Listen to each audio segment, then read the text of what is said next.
Independência e jornalismo sério. Não estamos plugados em nenhuma instituição financeira. Isso nos dá liberdade de levar a informação sem nenhum viés e sem conflitos de interesse. Ser a ponte entre as notícias, empresas, especialistas e os investidores. Tudo de uma forma dinâmica e com uma pitada de bom humor. Informação que gera valor, você sempre vai encontrar na BMC News.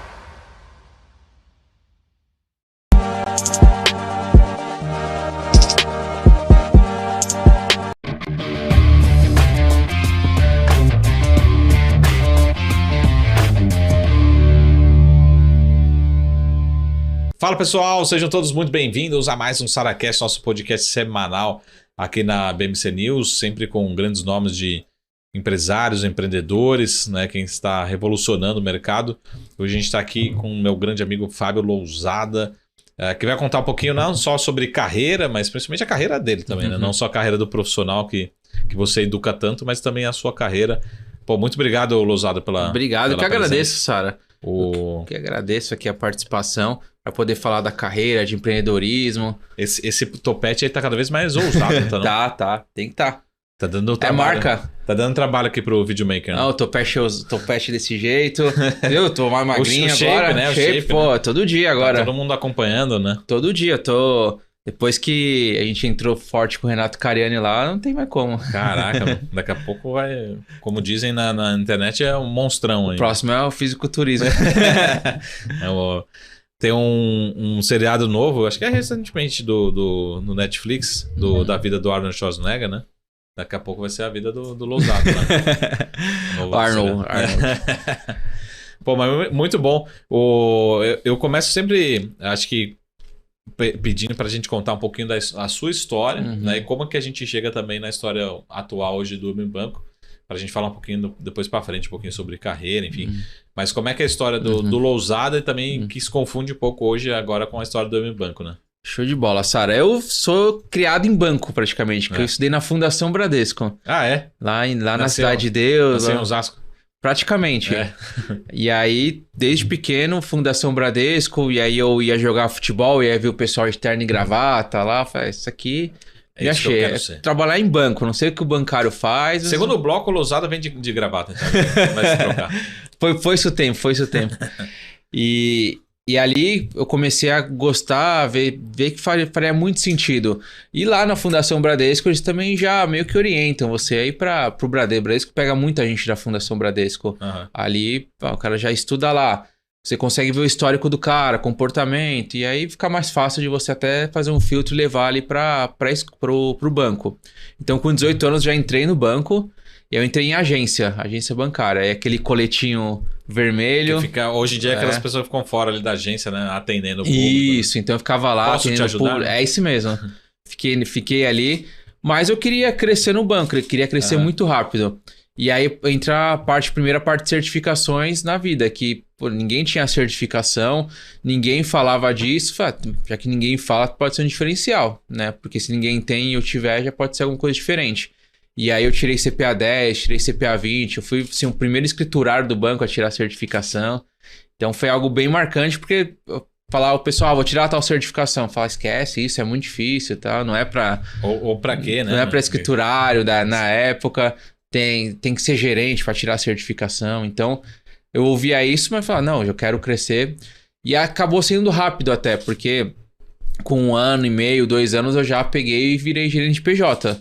Então, dei um puta salto de carreira, assim, nem passei pelo caixa. Eu tive acesso ao cargo caixa, porque tinha que estar lá no plano de... Bradesco era plano de carreira, né? Era só carreira fechado. Pular uma etapa. E aí, o próximo etapa era escriturário caixa. Então, eu tive que ter o cargo caixa, mas eu nunca trabalhei no caixa. Eu já pulei direto para a parte de gerência comercial. Sim. E aí, o primeiro cargo foi formador PJ, que era... Você não tem nenhum cliente, você vai criar uma carteira PJ aqui pro banco. E aí, imagina, eu tava com 19 para 20 anos. E aí, eu tive que criar essa carteira PJ. Aprendi muito. Porque, imagina, bater de empresa em empresa, abrindo conta PJ, me deu um repertório muito grande, já jovem. E aí, eu fui PJ, fui 2 anos de PJ, assumi ali como o que a gente chamava de imediato de uma agência, que era o o responsável pela agência quando o gerente geral não estivesse. E Esses de uma agência esses termos Mega. só pra quem trabalhou numa agência entende, porque eu não tô entendendo nada, né? O que é um imediato, PH? Já ouviu falar? Imediato, né? Imediato deve ser... Pela carreira é o que vem na sequência. Isso. É o cara que vem superior. depois do gerente geral. Uhum. Então o gerente geral tá lá, o gerente geral sai, eu que assumo a agência. Uhum.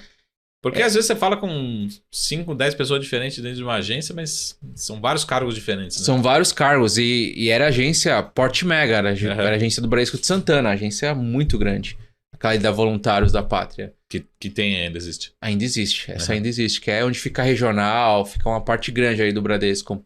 E aí, beleza, maravilha, tô bem, tô de boa, só que como que era a rotina, Sara? É pancada. A gente chegava ali 8h30, 9 horas a gente sentava aqui no comitê, o gerente geral chegava, quanto você vai fazer de consórcio, capitalização, pra todo mundo. Aí você tinha que falar um número. E, pô, eu queria crescer, eu sempre falava o dobro. Você que falava o número, não ele. Eu que tinha que falar o número. Eu tinha que falar, mas tinha que me puxar. Então, todo mundo falava 1, eu sempre falava 2. Eu tinha que me puxar. Só que tem um preço isso, né, Sara? Porque é puxar todo dia, pô, preciso entregar. E aí comecei a ficar meio maluco. Aí tava andando de carro, visitava muito cliente. E aí tava andando de carro. Foi só pagar tudo, assim. Aí voltei. Tipo, 1 vez, 2 vezes, 3 vezes. Eu falei, não dá mais. Aí eu fui no médico. Aí o médico falou, isso é estresse e tal. E aí me receitou um tarja preta na época. Eu falei, puta, ferrou. Eu tava com 22 anos. 22 já pagando. 22, trabalhando pra caramba. Minha faculdade era o banco praticamente. Eu fazia ali economia, mas minha faculdade era o banco. Eu levava as coisas pra estudar pro banco. E eu queria crescer no banco. Mas ali o bicho pegou. Foi quando eu comecei a olhar para o mundo de investimentos. Aí que vem o mundo de investimentos pra mim. De entender quais são as certificações para trabalhar lá. Como que você cresce nesse mundo. É muito diferente quando a gente fala de um universo de uma agência, universo de investimentos, produtos, investimentos, você tá ali atrelado com o crescimento do cliente, então é muito melhor. E aí eu fui indo para esse mundo de investimentos. Aí eu tirei o PQO na época, que era para operar em bolsa. E aí eu comecei a mandar o currículo para dentro do banco até fora, mas principalmente para dentro do banco, ligando para cá, para uma área, para outra. E aí eu consegui até a corretora aqui na Paulista. Eu falei, eu quero trabalhar aí e tal. Tirei a certificação, ninguém tinha certificação na época e tal. Eu falei, beleza, tem como, mas não tem vaga aqui em São Paulo. Tem 3 vagas hoje abertas, que era Floripa, era Fortaleza e Salvador. Corretora? Na corretora? Na corretora. Era a sala de ações. Sala de ações. Sala de ações do Bradesco. Legal. E aí eu falava, minha família é do Rio Grande do Sul, vou pra Floripa, pertinho, né? E aí eu decidi, fui pra Floripa pra cuidar de operador de bolsa. Aí seria operador mesmo. Só que eu tinha que... Salvador não tinha ninguém, Floripa já tinha gente. Aí eu fui pra Salvador, cobri, fiquei 3 meses em Salvador. Pensa uma época, Sara, estamos falando aí de 2012. Sim. Não, 2011. 2011. Era R$100 pra... O banco não tinha... Era dado. Era R$100 de janta que o banco pagava pra mim lá. Era Outback todo dia. Na época, moleque, pô, em Salvador. Era num raio, assim. Era o hotel, o shopping e o banco. Era isso aqui, tudo no mesmo quarteirão. Então, vivia ali 3 meses em Salvador. Pô, vida boa. E aí, eu saí de lá, fui pra Floripa. E aí, em Floripa, como operador de bolsa, eu fiquei 2 anos. Na época, era só a bolsa, era ações e tesouro só. Sendo que tesouro, o banco penalizou por um tempo. Então, você colocava... A gente tinha as metas lá, todos os bancos. Sim. Tinha as metas dos bancos. Se você colocasse em tesouro, é como se tivesse andando pra trás. Resgate. Era resgate. O cliente, tem 1 milhão em fundos e tal. Aplica 100 mil aqui no LTN. É resgate, como se fosse resgate. Na época, né? Sim. Porque tá parando de financiar o banco, financiando o governo, né? Então, olha como que era no passado. Era muito louco isso. E aí, mas só que era muito pouco, era só ações e tesouro que eles nem queriam. Então, era rodar, era girar a carteira, tinha que ficar ligando igual um maluco para vários clientes, doideira também. Foi na época que começou a vir OGX forte. clientes querendo aplicar um OGX, você tinha que travar. Não, mano, os caras vendiam carro, casa, tudo para os IPOs, né? Para as ofertas. Para OGX, entrar em todas, assim. E o governo vai lá, é o foguetinho, é tudo. O governo falando, o Ike aparecendo em tudo. E aí eu vi também essa derrocada, que cliente ligando, chorando, porque vendeu a casa e a mulher nem sabia. Caraca. Porque acreditou no OGX. E aí, pô, foi marcante. Melhor jogar a culpa no OGX do que no gerente do banco, né?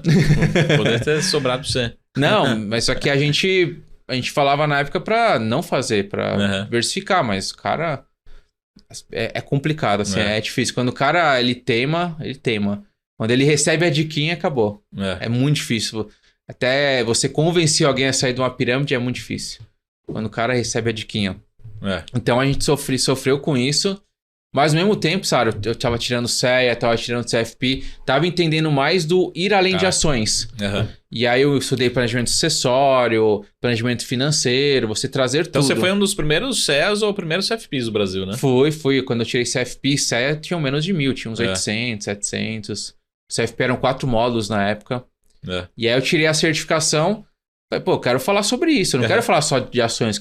Porque ações era 5, 10, 15, 20% no máximo da carteira dos clientes. Queria falar de 100%.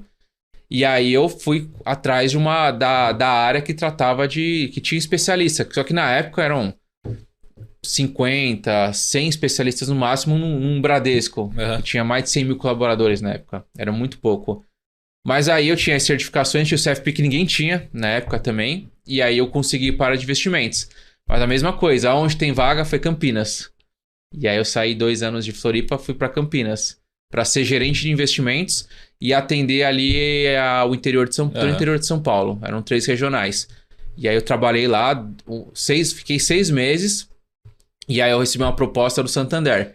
Então depois de 7 anos de Bradesco, eu resolvi sair para tocar a parte de investimentos dentro do Select. E foi muito bom, assim, foi muito bom. Isso é que ano que era, mais ou menos? Isso já era 2015. As salas de ações, elas terminaram quando, assim?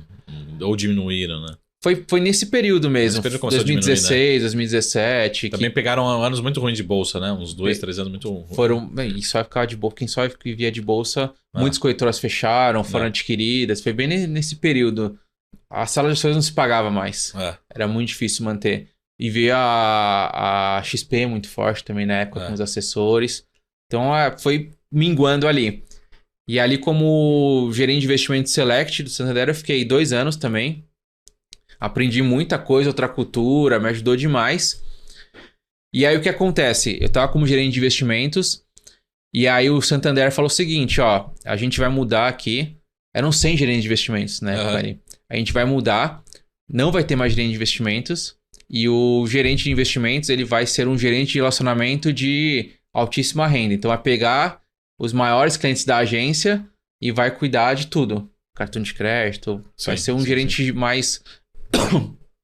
um gerente ali, vai cuidar de tudo. Eu não queria, né? Pô, eu queria sair disso, de cuidar de vender cartão, capitalização e vice-versa. E aí eu fui para... buscar network. Aí eu comecei a contratar todo mundo que eu conhecia de investimentos. E aí tinha um amigo meu que tava no Citi, já em São Paulo. E aí eu liguei pra ele e falei, tem uma vaga aqui. Caramba. Tem uma vaga aqui e tal. Eu conheço seu histórico, eu sei que você trabalhou bastante como especialista, tem as certificações. Na época eu já tava com o CGA também, eu tinha algumas outras. Falei, beleza. E aí eu vim pra São Paulo, fiz a entrevista e passei. A mudança iria acontecer em 1º de outubro de 2015, essa do Santander. Eu migrei no dia 17 de setembro pro Citi, acabei nem pegando a mudança. E aí eu voltei para São Paulo. E aí em São Paulo, no Citi, o Citi ele já tinha vaga porque ele já estava vendido. Já estava vendido. Ele já estava vendido, ele já estava vendido, mas não sabia quem seria o comprador. Então eu lembro até quando eu falei pro pessoal... Você chegou pra depois você vai contar a história, mas você chegou pra uma operação que depois ela não existiu mais. O Citi deixou de operar o varejo. Isso. Né? Você foi pro varejo. Isso, eu fui pra... Atender cliente. Isso, era uma plataforma que eram 25 pessoas, que se chamava CIC, que é Citi Investment Center, que era parte de investimentos do Citibank. Eu lembro quando eu falei pro pessoal do Santander que eu ia sair, eles falaram, o Santander, lembra, era um dos cotados pra comprar. Você vai voltar. Falei, tudo bem, eu volto melhor. Eu volto com o nome gringo agora. Aí teve gente que falou, tipo, tomara que você goste muito do seu trabalho. Por exemplo, Gustavo Lindemuth, que é o cara que toca toda a operação de contratação de Celeste, o AAA hoje. Na época ele tava lá. E aí eu falei que ia sair, ele falou, tomara que a gente compre você e você volte pra cá. Mas teve outros que falaram, tomara que você volte pra você se ferrar. Então teve os dois. E aí no Citi, a gente tava entre o Santander, Scotiabank e o Itaú. Tá o nome forte de Scotiabank e o Itaú. E aí acabou sendo o Itaú. E aí a gente foi passando por um processo de migração. A gente fez um pacto de entregar um Citi maior do que o Itaú comprou. E a gente conseguiu isso. Cuidar dos clientes, da transição dos clientes pro Itaú. Porque o Citi é um banco que todo mundo amava aqui. Sim, o Citi era um banco muito diferenciado. Sim. E aí esse período foi quase 2 anos esse período. De compra, de mudança, de falar as tranches, né? Agora vai uma parte, agora vai outra. E aí, julho de 2018 era a nossa tranche pra ir. Aí cheguei, eu tava aqui na Paulista, fui pra Pinheiros, no Itaú. Fiquei 1 mês ali em Pinheiros e aí eu comecei a pensar em empreendedorismo. É aí que vem a parte toda de Pinheiros empreendedorismo. aonde? Dentro da agência do Citi? Não. Já era Itaú. Ah, no Itaú, desculpa. No prédio do Unibanco. Tá. Aquele prédio que parece que pegou fogo. Rebouças ali. Tem um prédio, a gente brincava, tinha um prédio muito bonito. Tem o prédio de Pinheiros, ali tem o shopping. O Eldorado. O Eldorado e tem um prédio do Eldorado, praticamente. E do lado tem o do Unibanco, que é o... Que é cinza, né? Tudo fosco lá, preto. Aí a gente falava pro cliente, ó, você vai chegar ali, perto do shopping Eldorado, você vai ver um prédio muito bonito. Então é o do lado. Não é esse. Não é esse, é o do lado. Aí, pô, o que parece que pegou fogo, é engraçado. Aí a gente falava. Aí eu fiquei 6 meses lá nessa operação. Mas foi o seguinte, eu conversei com o pessoal do Itaú, com a minha gerente, e falei, eu vou sair porque eu quero empreender. E como que foi esse processo de empreender? Eu comecei a estudar muita coisa nos últimos... 2017, 2018, comecei a olhar muita coisa de empreendedorismo, estudei muito o Érico Rocha, eu fiz 1 ano de FIAP, Sistema de Informação. Caraca. Fazer Sistema de Informação para abrir a cabeça, fiz aula de comunicação, fiz muita coisa assim, para abrir a cabeça.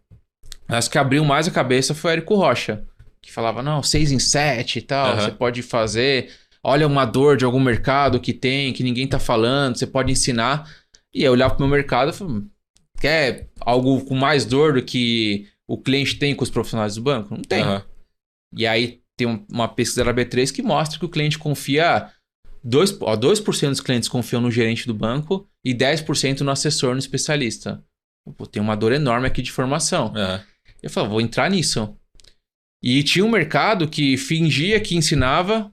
E o aluno fingia que aprendia. Que aprendia. que era a tal certificação mesmo.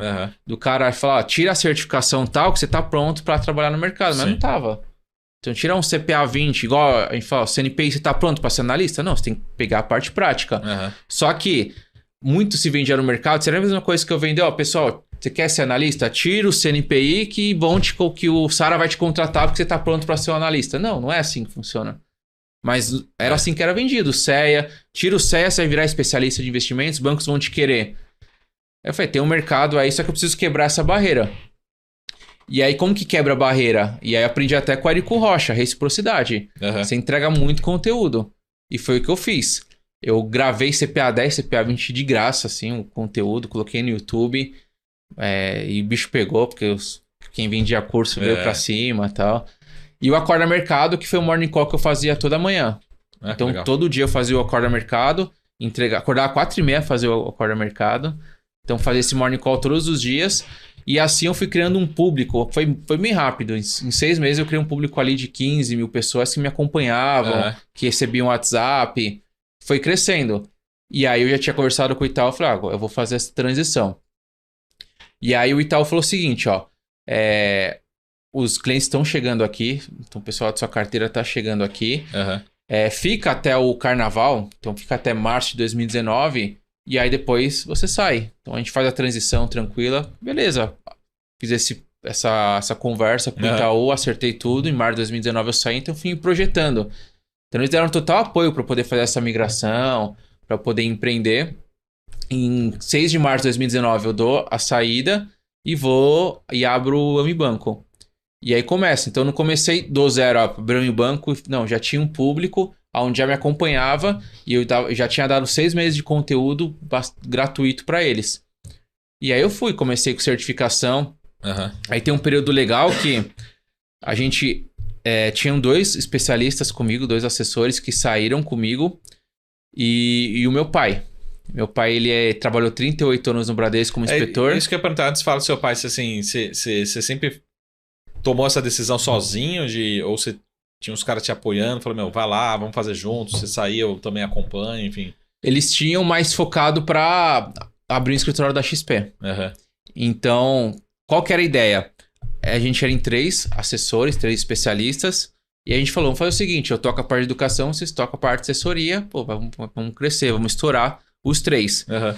E aí tinha o pai que tinha trabalhado 38 anos no banco, o Bradesco, como inspetor e tal, e já tinha assinado o PDV, praticamente, assinou o PDV lá, tava 1 ano fora, eu falei, vamos trazer ele para cuidar da parte de finanças, pra gente ficar solto para trazer cliente, para gerar conteúdo. Então saímos os 3, então o Paulo ficou 4. 4 pessoas. 1 mês de operação, estamos falando de abril para maio já, então a gente abriu em março, abril para maio, não estava funcionando. E por quê? Porque, de um lado, eu estava gerando conteúdo, mas eu precisava de divulgação, eu tinha gravado o CPA 10 e CPA 20, mas eu precisava de alguém gravando questões para dar velocidade. Eu precisava que os meus colegas fizessem isso. E ao mesmo tempo, eles estavam captando cliente, trazendo cliente, eles queriam que eu ficasse ligando para minha carteira. Então, daí a gente separou e falou, não, cada um segue seu caminho. E aí os 2 foram pra Veda, inclusive, foram pra Veda, estão muito bem lá.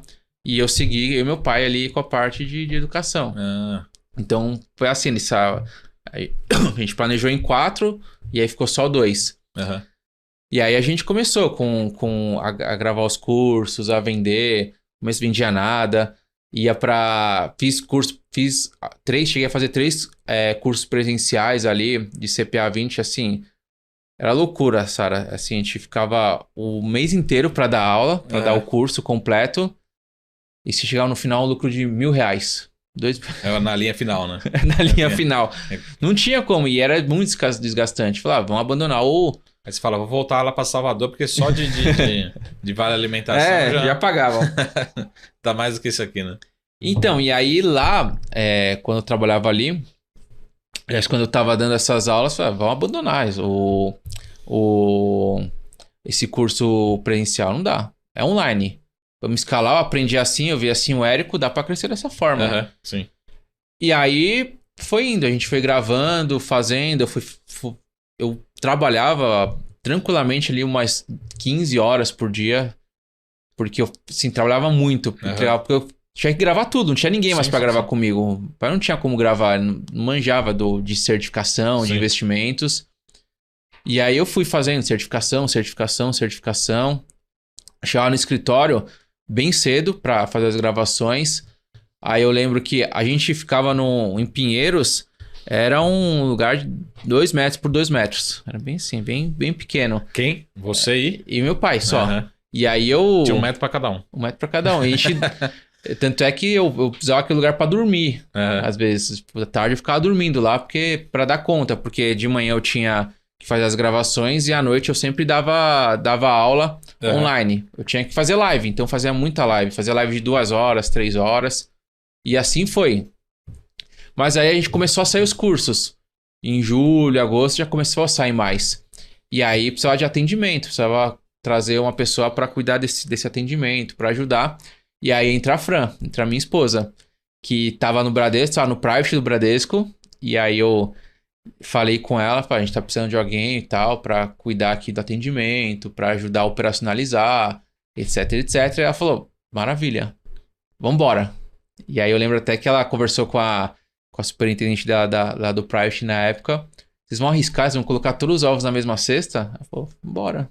Porque ela viu também o quanto que eu trabalhava, ela via que fazia acontecer, então ela não titubeou, vou. E aí em julho ela chega na operação, e aí somos nós 3. Julho de 19. 19.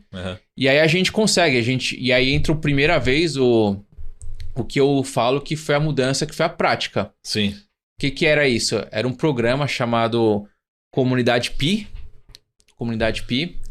e que é a Comunidade dos Profissionais de Investimentos, aonde você ganhava a certificação ali, CPA 10, CPA 27, a gente dava o preparatório, mas o diferencial era a prática, então eu ensinava eles a serem especialistas de investimentos. E aí isso que estourou. A gente fez a primeira turma, fez a segunda, e na terceira a gente fez o primeiro 6 em 7. Então, cara, funcionou. De fazer os mais de 100 mil em 7 dias. E aí o primeiro ano a gente conseguiu fechar com um faturamento de 350 mil. Caraca. Aí já aliviou e falava, agora é dar um gás para continuar crescendo. E aí que a gente começou a escalar mais. Mas foi a prática que fez a gente mudar o jogo. De trazer um conteúdo diferente que ninguém fazia, que era um conteúdo focado para o assessor, para o especialista. Que é uma linguagem diferente para o investidor. Totalmente diferente. Sim. Você tem que explicar... Porque pro investidor final, você está falando só de investimentos. Para um especialista, tem que falar como fazer uma abordagem comercial, como fazer network. Então, é um outro tipo de conteúdo. E isso foi crescendo. E aí, veio uma extrajudicial de Santander. Por quê? Essa aí é a primeira vez revelada na TV brasileira, hein? Veio uma extrajudicial de Santander. Lembra que eles tinham a corretora Pi? Sim. E aí veio lá, ó. Vocês têm a corretora... Vocês estão vendendo Comunidade Pi, as pessoas estão achando que é pra corretora Pi. E aí, pô, aí que a gente fez. De eles agradecerem, eles vêm com... E nem existe mais a corretora Pi. Nem existe mais. E eles aí... estão usando só Toro agora? Só a marca Toro? Toro, agora compraram 100% agora. Só usa a marca Toro, né? Agora é Toro, pra corretora é Toro. Não, Pi, mais esse nome, né? Pi não achei mais. E aí a gente falou, puta, não é o nome que vende, acabou de começar, né? Vamos mudar. Aí a gente mudou, e aí virou PAP, né? Que é o Programa Advisor de Alta Performance. E aí foi o que fez crescer. Mas o legal disso é que a gente foi escalando, foi crescendo. Segundo ano, a gente já pega um escritório maior, a gente já chega a 2 milhões de faturamento. A gente fecha 2020 com 2 milhões de faturamento. E já mais com várias turmas do PAP já. Então a gente abria já 3 a 4 turmas do PAP, certificações crescendo. E 2020 acabou sendo um ano muito bom pra gente. A gente conseguiu crescer forte e já estava na Zona Norte com um escritório maior. Então a gente foi para a Zona Norte, mas pegamos ali uma casa já na época maior. E aí a gente foi crescendo. Chegou 2021, já foi um ano mais puxado, 2021. Por quê? No meio da pandemia. Ô, Lousada, vamos fazer um break. Aguarda 2021 para cá. E também a gente tem que falar, inclusive, da carreira, que tem muito assessor, gerente de banco, profissional, pessoas querendo se qualificar, se requalificar. E já antes do intervalo, deixa também qual que é a melhor rede social para acompanhar vocês aí? Qual que é a melhor forma para achar vocês? Melhor forma é o Instagram. Eu Me Banco Educação. Eu Me Banco Educação. Sigam lá. E o YouTube Eu Me Banco. Eu Me Banco. É isso aí, pessoal. A gente vai fazer um rápido intervalo aqui com o time do Eu Me Banco. O Fábio Lousada, também sigam ele também nas redes sociais. E já a gente volta para falar um pouquinho sobre a história mais recente da empresa como empresário, empreendedor. E também a gente vai falar sobre a vida, a carreira, né? O profissional de investimentos como um todo, tá bom? Já a gente volta. Até mais. Tchau.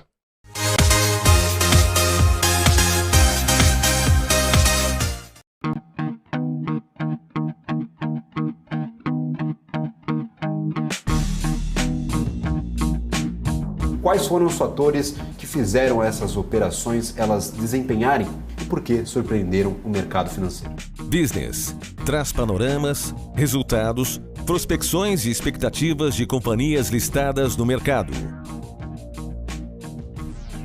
BMC News. Informação que gera valor. Ela sempre volta a estampar as manchetes. Mas o que é a inflação? Esse é o BMC Explica e o tema de hoje é a inflação.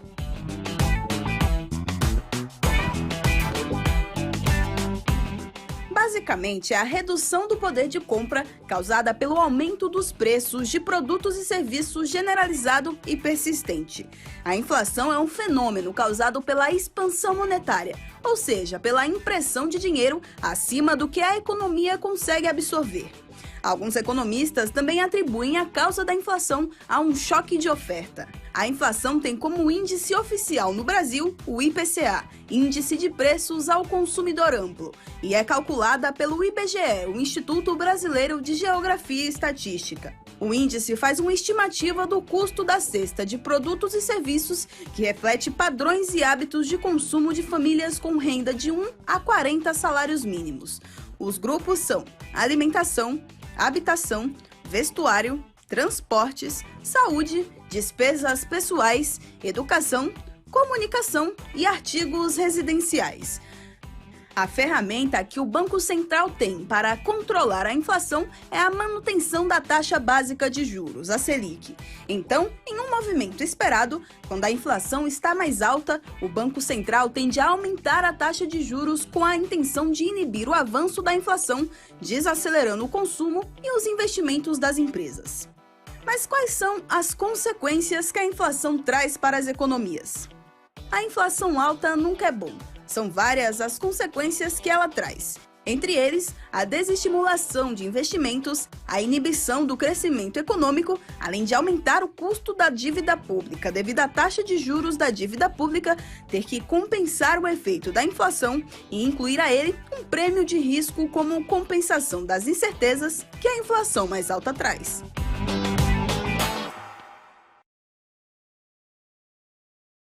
Perguntaram para mim ontem qual o percentual do meu patrimônio eu coloco em renda variável. Eu coloco 20%, eu não passo disso, eu não preciso mais do que isso. Porque esses 20%, com a minha estratégia de opção, eu não preciso me expor mais em renda variável se eu consigo gerar renda todo mês, crescer o meu patrimônio, jogando muito simples, operando daqui, ó, no meu celular. Ganhar dinheiro não significa operar muito, significa operar certo.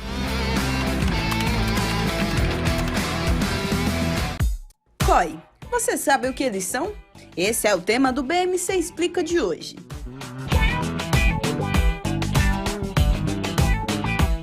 COI é a sigla para Certificado de Operações Estruturadas. É um investimento montado por instituições financeiras que combina características tanto de renda fixa quanto de renda variável em um único produto. Na prática, o COI pode ser aplicado em diferentes ativos, como ações, moedas, commodities, entre outros. A rentabilidade do COI pode ser atrelada a diferentes indicadores, como a inflação, a taxa de juros ou o desempenho de determinado ativo financeiro. Além disso, o COI pode ter diferentes estruturas de remuneração, que podem incluir uma taxa pré-fixada ou pós-fixada. O investidor deve escolher o COI de acordo com seu perfil de investimentos. As empresas que fazem parte do seu dia a dia estão em uma das maiores bolsas do mundo, a Nasdaq. E a boa notícia é que você pode investir nessas empresas diretamente pela Avenue, sua corretora nos Estados Unidos. Com os dados das ações dos Estados Unidos fornecidos pela Nasdaq em tempo real, o cliente Avenue pode acessar diretamente as maiores bolsas do mercado americano. Entre neste mercado de tecnologia e inovação. Acesse avenue.com.br/Nasdaq e seja bem-vindo ao mercado global.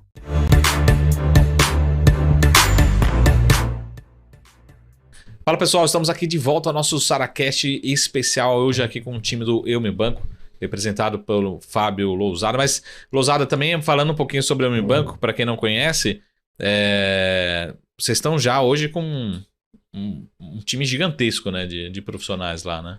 A gente tem 30 colaboradores diretos, né? E 130 mentores que dão as aulas pra gente. 130. Isso é louco. Por exemplo, só de Itaú nós temos 40 mentores. Caramba. Qual foi o diferencial, Sara? Trazer o pessoal do mercado para dar aula. Uhum. Então, você quer aprender a dar crédito. Então, traga um cara que cuida de crédito de um banco. Sim. Para ser a prática e não a teoria. Uhum. E aí, nossos MBAs, os nossos conteúdos são dados pelos profissionais. E isso foi um grande diferencial nosso. A grande virada de chave. Boa. De trazer o profissional de fora. E só pra gente fechar um pouco do bloco anterior, que a gente tá falando sobre a história do meu banco, né? Lá em 2021. E aí eu já queria fazer uma pergunta que para empreendedor acho que sente mais do que para um CLT, para um funcionário. Mas no meio da pandemia, cara, imagina que você abriu o seu negócio 6 meses antes da pandemia, vai.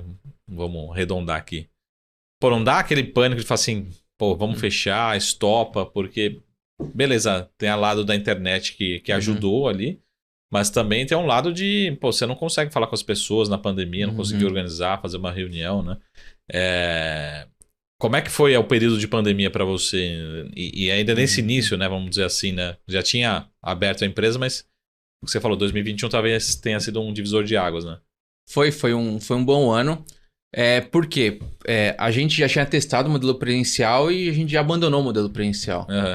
E isso foi bom, porque a gente tinha muitas escolas que só estavam com presencial. Tô lotando turma aqui, cada mês tem uma turma nova, e a gente apostou no online. E aí, quando veio a pandemia, era só online. E a gente era uma das únicas prontas para o online. Então, a gente cresceu muito, ajudou bastante, porque todo mundo teve que se adaptar, porque muita gente tinha um receio do online, tinha um preconceito. Não vou fazer online porque eu não aprendo. E aí, a gente conseguiu entrar bem. Então, todo mundo começou a ver, entrar no online e começar a ser aprovado. Então, pô, aqui eu tô conseguindo crescer, tô conseguindo ser aprovado. E aí começa a ter as provas sociais, que as pessoas conseguem o resultado, e aí os outros falam, se fulano consegue, eu também consigo. E aí a gente conseguiu crescer. Muito bom. Tá?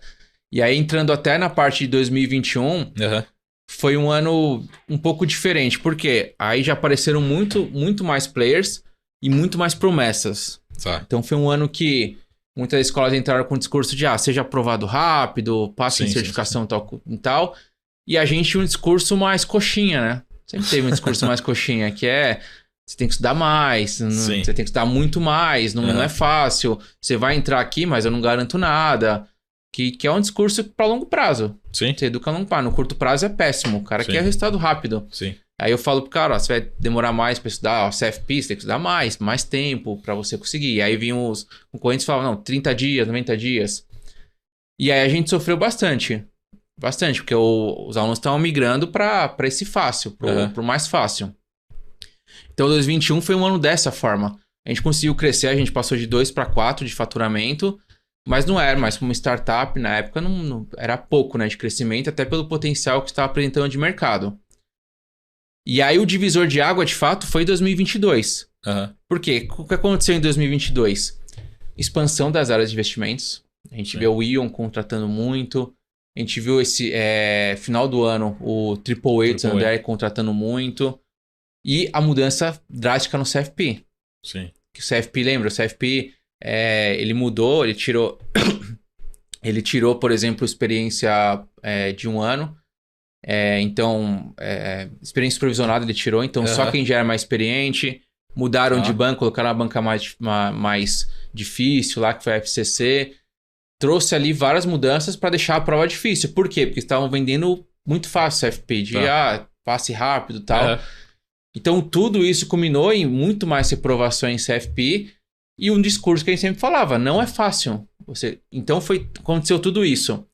E a Ion começando a contratar e levando muito aluno nosso, muito aluno.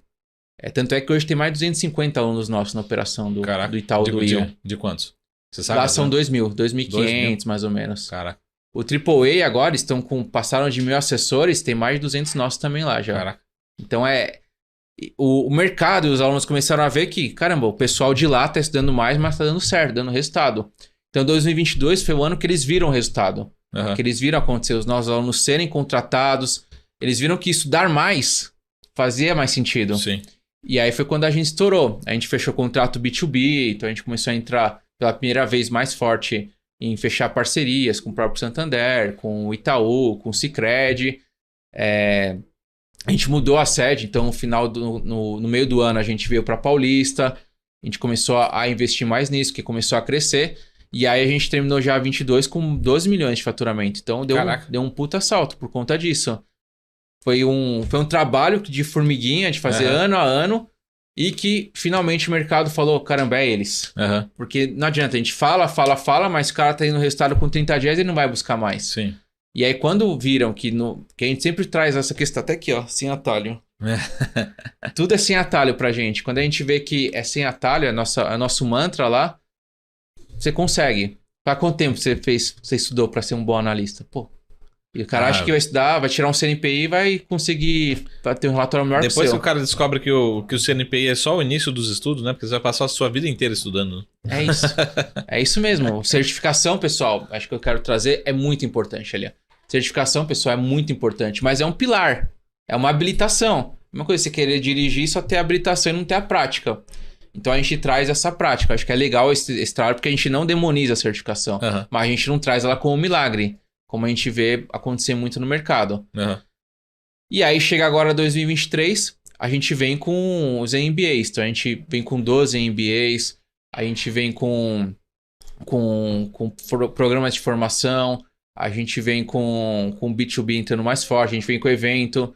Então a gente tá expandindo mais e esse ano tá indo bem, mas o divisor de águas foi 22. Muito bom. E agora, a gente passa muito rápido. A gente tem 15 minutinhos finais. Acho que aquela pergunta, primeiro, assim, como é que tá o mercado hoje?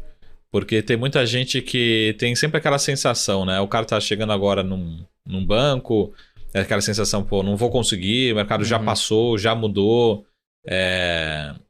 Enfim, como é que tá essa mudança em termos de assessoria também de investimentos, né? Porque eu também vou ser bem... Talvez eu erre nos números aqui, mas, por exemplo, o próprio Ion e o próprio AAA é muito novo, né? Muito recente esses programas, né? Então, já mostra que talvez essa mudança esteja ainda no começo, né? De profissionais, de qualificação, de atendimento, né? Está, e por quê? Eu vou trazer um pouco do universo bancário. O universo bancário, ele cresceu muito com o pilar de sindicato. Sim. Que é muito direito e pouco fazer minha parte. Então, tem aquele negócio de final de semana no trabalho. E aí, o que aconteceu? Veio a XP com o assessor, de sábado tá ligando pro seu cliente. Sim. E aí? Então, começa daí. E aí vem aquele número que eu trouxe, de o cliente confiar apenas 10% na recomendação do assessor e 2% na recomendação do gerente do banco. Ou seja, tem que fazer uma mudança drástica. Sim. E aí, por isso que várias agências estão fechando, de um lado, e nisso tá saindo muito colaborador que tá há muito tempo sem buscar qualificação, que se acomodou. E do outro lado, estão trazendo a questão dos assessores, especialistas, os escritórios estão crescendo. Então vai ter muita oportunidade para quem tem essa mentalidade nova. Inclusive, até o evento que a gente vai fazer é um novo bancário. Porque você tem que ser esse novo bancário, mudar a mentalidade. Se o banco vir, igual o Santander já cogitou e fez algumas vezes, a gente vai abrir a agência de sábado. Pô, essa oportunidade. Mas não pode abrir de sábado, às vezes sindicato, fecha. Sendo que, o cara do assessor, concorrente dele, da XP, BTG, o cara lá, tá lá, sábado, vamos conversar. Vamos fazer. Então, os bancos, eles têm que se adaptar a isso. Sim. E tem um segundo fator que eu tô vendo também, Sara, acontecendo, e aí envolve praticamente todas as instituições, que é o pós-home office. Eles vão ter que voltar e estão voltando pro presencial, mas o cara acostumou. Sim. E aí, trazer o cara de volta, o cara tá ficando com birra de voltar. Então, ele perdeu um pouco essa questão até da cultura. Tipo, de estar lá no escritório todos os dias e ficou ali 1 ano, 2 anos. Só o híbrido, ou indo, às vezes nem um dia pro escritório, agora tem que ir. Imagina hoje, um dia que a gente pegou com chuva. O cara vai com birra. Sim. Só que um novo bancário, não tem. O cara assessor, vou fazer acontecer, hoje é meu dia. Então, o cara que tem essa mentalidade de resolver problema, de gerar valor, o cara vai ter muito espaço no banco. O banco, você escolhe, na verdade, a instituição que você quer trabalhar. Sim. Porque todos estão contratando e procurando. XP está contratando e procurando assessor, seja para a XP Inc. mesmo, seja para os escritórios. Santander contratando e vai acelerar ainda mais. O Ion hoje está num processo mais de reposição de vaga, mas cara bom, eles vão colocar, sai alguém, eles colocam. Bradesco expandindo também, vão contratar mais assessores e estão expandindo a área. BTG sempre contrata. C6, C6 está vindo forte, contratando muita gente também, assessor. A gente vê um mercado muito aquecido. O Nubank vai entrar no mercado também agora, né? De investimento, isso, né? Pra acelerar. O Nubank, eles fecharam a área e agora vão reabrir de uma outra forma. Então tem o Nubank também que vai apostar nos assessores, no especialista. Enfim, as cooperativas estão cuidando de investimentos hoje. Legal. Cicobi, Sicredi, Unicred são ali as que estão olhando mais, Cressol também. Enfim, tem muita oportunidade acontecendo. Às vezes, olha, nossa, estão fechando a agência. Então, na verdade, trazendo a real, estão fazendo uma limpa. Porque realmente muito colaborador está há tempo sem estudar, sem buscar qualificação. E aí, você tem que se indignar com isso. Você que busca conhecimento, se atualiza, você se indigna. Por quê? O Marco vai ser atendido, vai lá no banco, o que vai acontecer? É mal atendido. O que ele vai falar? Os bancários atendem mal. Ou seja, você vai pagar pelo cara que está acomodado. Sim. Então, tem que tirar o acomodado mesmo. Tem que, porque você que estuda todos os dias, igual o nosso MBA, tem aula todo dia, só não tem aula de sexta. Pô, você estuda todo dia. Você não quer estar no mesmo balaio que alguém que não estuda há 5, 10 anos. Sim. Pô, e você tá sendo julgado por isso. Sim. Então a gente tá estimulando, então você que é diferenciado, tem muito espaço sim. Muito bom. Só pra gente terminar, eu acho que pode ser o tema aqui da nossa bate-papo de hoje. Qual que é o futuro do profissional? No sentido assim, o que esse profissional precisa ter, que talvez não tinha em 1980, 90, 2000, enfim, quando você começou. Eu vou te dar um exemplo aqui que me perguntam muito no lado do analista, né? O analista, talvez o futuro profissional do analista precisa conhecer de análise de dados, uns skills novos, porque ele precisa ter toda essa informação disponível, ser ágil, rápido nessa coleta dessa informação, enfim. É só um exemplo, né, de uma skill. Mas qual que é o futuro do profissional, né? O que ele precisa ter? Ou é mais o mais do mesmo, né? Ou seja, conversar com pessoas, enfim, ter vontade. O que muda aí nos últimos 10 anos ou melhor, né? Melhorando um pouco a pergunta. O que vai mudar nos próximos 10, 15 anos o profissional de investimentos, né? Ótima pergunta, Sara. Por quê? A gente olha, dá de uma volta do mercado, que é a habilidade interpessoal. Quando a gente olha o Fórum Econômico Mundial, eles falam quais as principais habilidades listadas. É tudo interpessoal, capacidade de resolver problema. Aí você traz a questão da empatia. Hoje, os aplicativos fazem tudo. Você consegue fazer tudo sem falar com o humano. Sim. Tô com fome, iFood. Vou visitar alguém, Waze. Põe lá, não precisa falar. No passado, você tinha que ver o mapa e abrir um vídeo e perguntar para alguém. Tô perto, tá chegando, não tô. Ou seja, você não vive mais hoje conversando com pessoas. E aí, quando essas pessoas vêm para o mercado de trabalho, elas são técnicas, mas não entendem pessoas. Então, uma das principais habilidades, com certeza, vai ser a habilidade interpessoal. A habilidade de ler pessoas, de ter empatia, de se conectar genuinamente, de perguntar, ter uma escutativa e foco. Hoje, o profissional tá sem foco, sabe? Sem foco, tá? Tanto é que o aplicativo mais baixado do mundo é TikTok. Que é vídeo rápido, porque é o máximo que ele consegue ter de foco. Até o YouTube tá perdendo, porque... Até o YouTube tá trazendo mais vídeos curtos, porque o vídeo longo, o cara não quer ficar meia hora vendo um vídeo ali de conteúdo, não, ele quer 1 minuto. Você tem que gravar um vídeo de 1 hora, depois colocar outras versões quebradas, né, de 5 minutos. E aí ele tá acostumado com isso. Imagina, o cara cresce acostumado com isso, ou se acostumou a isso. Agora eu vou atender meu cliente é o Sara, eu tenho que ouvir a história dele. Eu vou achar nada interessante a história do Sara. Pô, meia hora aqui conversando, 1 hora conversando, eu quero... Pô, Sara, dá um corte aí. Fala 10 minutos, fala 2 minutos só. Bom, se você tivesse TikTok, o que você falaria? Pô, não...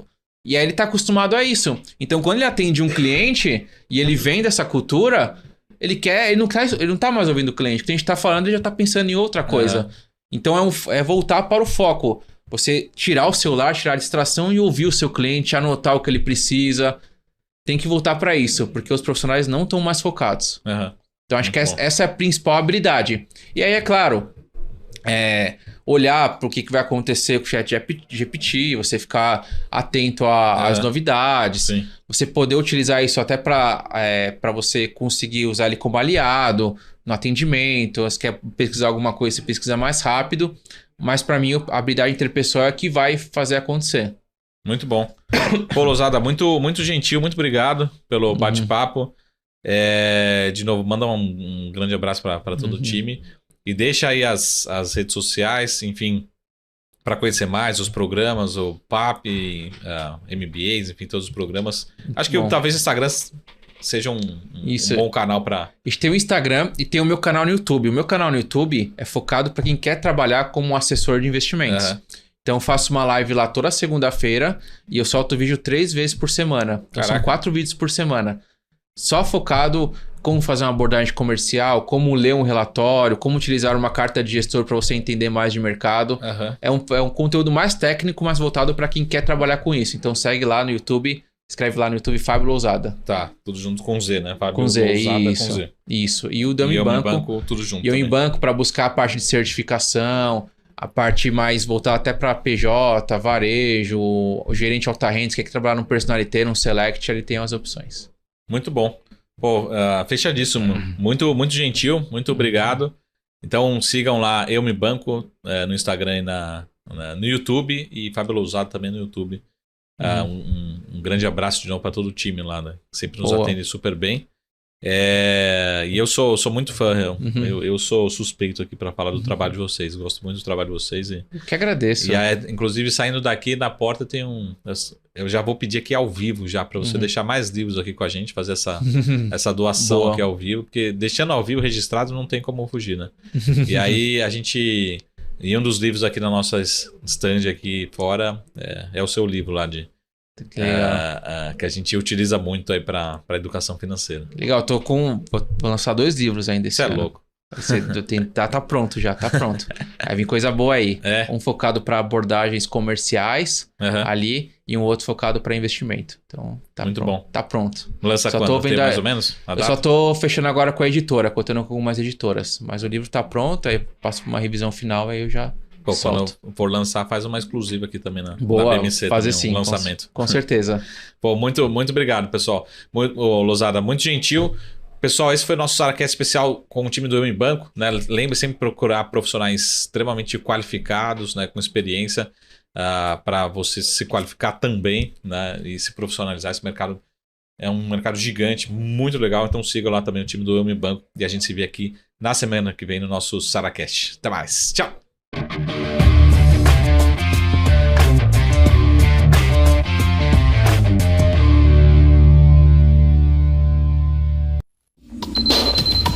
O que acontece no mercado financeiro no Brasil e no mundo